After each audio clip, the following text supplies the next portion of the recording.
ọmọ ọmọ o lódodo ẹyẹ.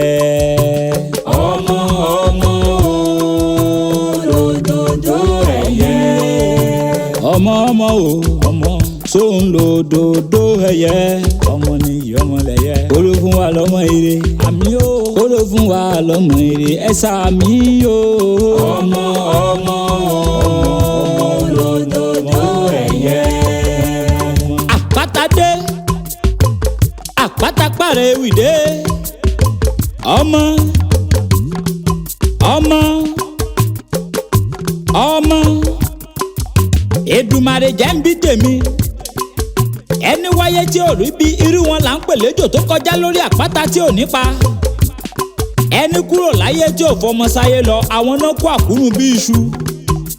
gbogbo abiyamọ ayé ẹ mọ gbóhùn ẹnu mi ṣaṣẹ. ẹ ò ní rí kú ọmọ. àìsàn onídọmọ mọ́lẹ̀ lọ́wọ́ yín. ẹrù tábíyamọ ò kì í tú òní ká yín mọ́lé. gbogbo abiyamọ tí ò sí láwùjọ abiyaya. gbogbo yín lẹ ó jèrè ọmọ láṣẹ lọ́wọ́ Ọlọ́run ọba. ọmọ ọmọ lódodo ẹyẹ. Àríkẹ́ ò káàbọ̀ o ọmọ Mọ́tọ́ṣọ́ ò káàbọ̀ sóde ayé. ọmọ olówó ara olúwa dára sí mi. ọmọ lọ́lá o ọ̀nà ire lálà fún mi kórè ó fún mi lọ́mọ ire àmì o. ọmọ ọmọ lódodo ẹyẹ. ọmọ lọ́lá ẹni. Àríkẹ́ alárìíkẹ́ ọmọ ẹni làríkẹ́. torí ọmọ ẹni ló ń tólúwá fi ṣọ́ni. Àríkẹ́ ọmọ Mọ́tọ́ṣọ́ òní ló kóṣù mẹ́ta gẹ́rẹ́gẹ́ nínú ayé. ọmọ Bọ́sẹ̀dé òní kúdekú òní gbóná òdì.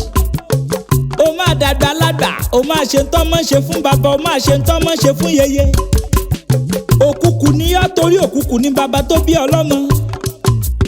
Alice ọmọ Ìṣẹ̀ṣú ọmọ odò ọ̀rọ̀. Elizabeth Ìṣẹ̀ṣú ńbàlà rúkẹ́ ńbàlà máa dèrè ńbàlà máa dòtò nkòrò. dára sí mi ńbàlà máa sì mẹ́rù kódódó ṣáájú. ìwọ lọ́mọ ìsìn méjì wọn àṣeṣe èèyàn méjì wọn àrànrọ̀. ìsìn ṣẹbọ bíi kódò ó mọ gbẹ ìkòrò ṣẹbọ bíi kódò ó mọ fà. àti sí àtìkòrò láàmúdọ̀lá bọ́dún bá pé nílé Erúkẹ́yẹmí ọmọ ẹlẹ́yẹlé ire. ìyá Ìṣẹ̀ṣú ló bímọ mẹ́ta ẹ̀ẹ́dẹ̀ẹ̀ta sí ìjọba mẹ́tẹ̀ẹ̀ta sì tẹ̀lúdó. olókùkù ọba ni eléṣé ọba ni ìjàbẹ́ ńkọ́ o ọmọ òdóyè dọ́là ọmọ akógun wá jako. èpè kẹ́kẹ́ òjọ̀tìn kàkà kẹ́gbẹ́ ó jà yín aṣọyìn àtúmọ̀ dúdú bíi kóró ìsinmi. Elizabeth ọmọ Ìṣẹ̀ṣú ọmọ alára ọmọ ajérò ọmọ ọ̀ràngún ilé ìlà. wàá pẹ́ láyé bí mo ti wí lẹ́ẹ̀kan. ẹ̀fún ẹ̀dìyẹ́rú onífẹ̀ẹ́ ni wọ́n ń ṣe ìwọ ti dánmọ́ onífẹ̀ẹ́ ní tiẹ̀. ẹ̀fún ayé ò ní fún ọ èdè ayé ò ní dì ọ́. kéwékéwé ayé kan ò ní gbé ọ lọ.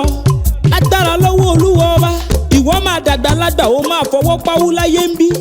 happy 3-month birthday Àríkẹ́ ọmọ Mọ́tọ́ṣọ́ ọmọ Bọ́sẹ̀dé bá gbádùn ní tiẹ̀ ọmọ aláyé ire. ọmọ ọmọ lódodo ẹyẹ.